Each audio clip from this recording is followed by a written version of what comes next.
sommes des structures, nous sommes des vertébrés. D'accord? Les vertébrés, c'est que nous sommes composés de vertèbres. Les vertèbres sont des anneaux. Et dans chaque anneau, tu as une artère, une veine, un muscle, un os. D'accord? Et au niveau céphalique, les vertèbres sont représentées par des bourgeons faciaux. Et au niveau cervical, c'est pareil, il y a des arcs branchiaux. La différence qu'il y a, c'est qu'au niveau facial, les arcs branchiaux, au niveau, je dirais, profond, fusionnent très tôt pour faire un stomodéum. Donc, il n'y a pas de fistule profonde au niveau facial. Par contre, au niveau cervical, le tube digestif, lui, peut fusionner de manière un peu, je dirais, un peu moins simplexe et donc plus chaotique, et donc laisser des kystes. Donc, tous les kystes sont forcément placés aux zones de jonction. Et le marqueur principal du coup, c'est le sternoclédomastoïdien. D'accord? Tout se passe au niveau du sterno et au niveau de l'angle mandibulaire. D'accord? Donc, on va à ce stade, le stade ultérieur, je vous montre sur cette image-là pour vous montrer que le sinus cervical se forme par un développement plus important de la deuxième poche ectobronchiale et qu'il peut y avoir des inclusions. Nous sommes comme un bonhomme Michelin. Quand on se forme par anneaux, et quand ces anneaux fusionnent, il doit y avoir mort cellulaire. Si la mort cellulaire n'a pas lieu, il y a un reliquat. Et ce reliquat, si c'est du côté cutané, c'est un kyste dermoïde. Et si c'est du côté, je dirais, des voies aérodigestives, c'est composé d'un épithélium aérodigestif. D'accord? C'est toujours la même histoire. L'histoire des kystes bronchiaux est assez constante. Le kyste tractus thyroglosse, vous savez que la thyroïde migre et qu'à ce titre, elle peut laisser des morceaux en chemin et que la définition du kyste tractus thyroglosse, c'est pas compliqué, c'est un seul mot, c'est milieu. Toute anomalie au milieu du cou, la mandibule, hop, ça va être un cathéter jusqu'à preuve du contraire. D'accord? La localisation est vraiment vitale. On va passer les bourgeons faciaux. Chaque zone de bourgeon peut entraîner une anomalie correspondante. La société de dermato a fait un cadre général avec les anomalies médianes, les anomalies latérales, et vous avez en 3, le numéro 3, c'est le sternoclédomastien qui donne l'élément de repère numéro 1. Alors, j'ai pris une image. À chaque zone de collage, il peut y avoir un kyste. En dermoïde, c'est la queue du sourcil. Un dermoïde nasal plus rare. La fente macrostomique, les kystes latéraux du cou, les kystes tractus. Vous voyez que chaque chose est à son même endroit et on va évoquer chacun. Vous avez tous vu un enchondrome ou un enchondrome localisé au niveau de la ligne macrostomique ou encore une fistule préhélicéenne. Quel est le risque des fistules préhélicéennes? De s'infecter. Et qu'est-ce qui est très rigolo dans les fistules préhélicéennes? C'est quand vous regardez les parents, il est fort probable qu'il y en ait un des deux qui en ait. Et a longtemps traîné le fait qu'il fallait chercher une anomalie bronchiale, rénale, ésotobroncho-rénaux. Ok, mais il ne faut pas exagérer, quoi. C'est-à-dire que c'est de la pédiatrie, je dirais, un peu hypertrophique, on va dire. Qui est surinfecté. Là, on bascule dans les anomalies cervicales, c'est le triangle de Poncé, c'est la fistule de la première poche ectobronchiale. D'accord?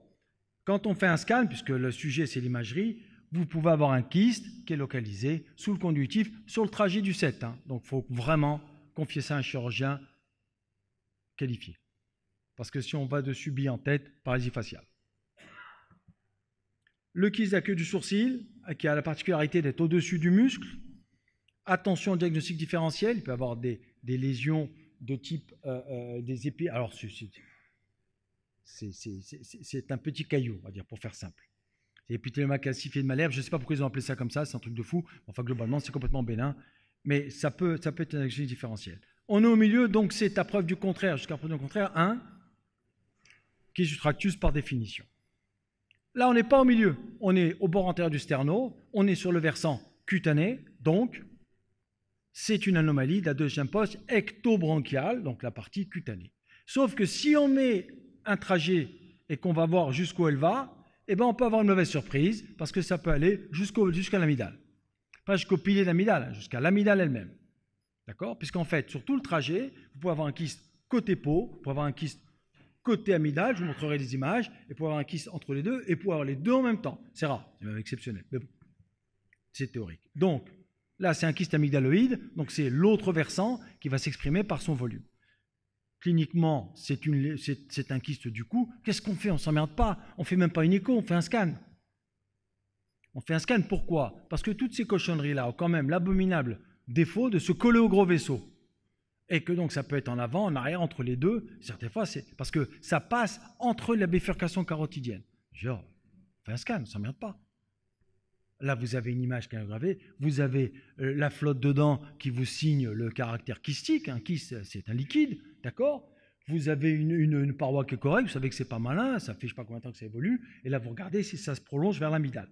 L'examen de référence, pour moi, c'est pas l'échographie, c'est le scan. Là, vous avez l'autre versant, vous voyez, vous avez la mandibule, la lésion est à droite donc, de l'image, vous voyez la composante parotidienne un peu profonde qui est altérée et l'expansion du kyste qui va vers l'amygdale. Voilà, ça on fait un scan, le diagnostic il est assez simple.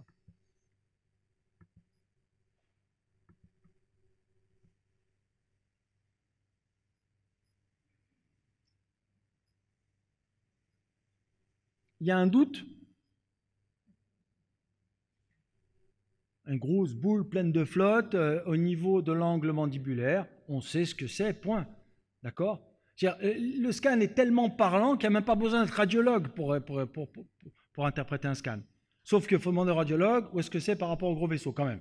Donc c'est mieux de faire une injection, enfin bon, il y a 2-3 trucs comme ça. Mais à la base, même un scan de base, vous fait le diagnostic.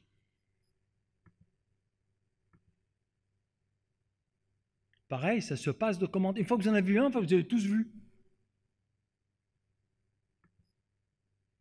Sauf que quand on vous met les légendes sur ce qui est mobilisé par la lésion, vous devenez un peu plus prudent. C'est pour ça que je vous dis, ne les gérez pas, vous envoyez au chirurgien, vous embêtez pas. Ah, il y a quelqu'un qui a pris la main. Hop. Le diagnostic différentiel. Alors, il y a un élément clinique là qui vous fait dire que c'est probablement pas un kyste du coup standard, c'est que vous avez une petite plaque d'angiome et que l'histoire, c'est l'histoire d'un angiome. Mais ça fait une tumeur latérale, un peu souple, un peu, ça peut se discuter.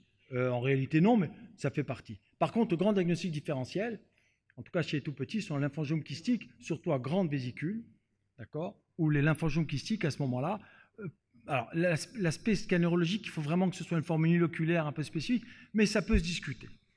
Voilà le truc. Et après, en dernier, celui dont tout le monde parle, mais que personne n'a jamais vu, parce que c'est rarissime, c'est les fistules de la quatrième poche ectobranchiale qui vont aller se choper jusqu'à la thyroïde, avec thyroïde parathyroïde, avec des risques sur les scans de se retrouver avec une thyroïde en feu, un bilan hormonal catastrophique et une thyroïde qui fond par thyroïdite, je dirais, bactérienne. Mais là encore, je vous en parle, vous en avez entendu, puis on s'arrête là. Voilà, Monsieur le Président.